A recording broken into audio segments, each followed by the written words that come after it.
Sì, anche qui finalmente è arrivato un po' di pioggia, non ne ha fatto molto, però perlomeno stiamo freschi oggi.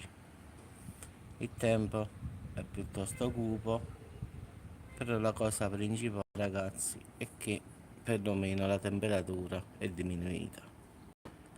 Non ha fatto tanta acqua stanotte, però la temperatura è un pochino scesa, questo sì. È tutto nuvoloso,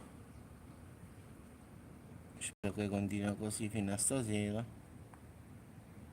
perché parliamoci chiaro, ci voleva un pochino proprio sta cosa.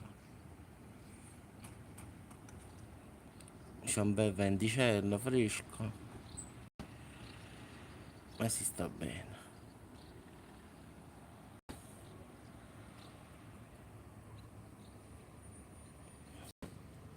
Da qui, diciamo, dalla parte di Napoli più o meno si vedono questi nuvoloni e io spero tanto che ve ne piova.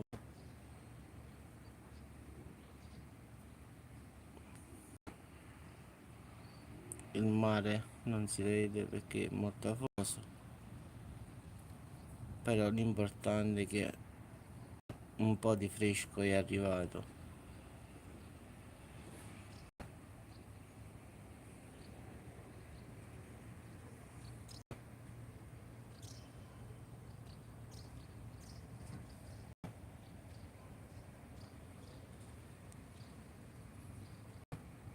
Ragazzi, vi auguro una buona giornata, so che è molto presto, quindi tanti di voi dormono, però perlomeno qui a Salerno, o perlomeno fino adesso, si sta un po' fresco, ha fatto un po' di pioggia, diminuite, quindi spero che questa giornata perlomeno sia così.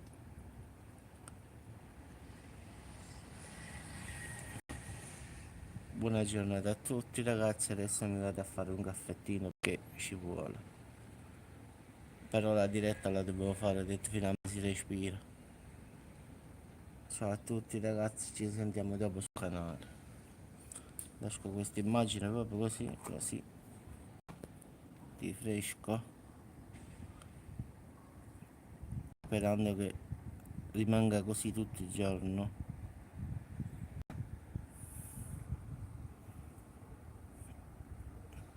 Devo dire la verità, si sta abbastanza bene. Se è così tutto il giorno, il ventilatore posso fare a meno.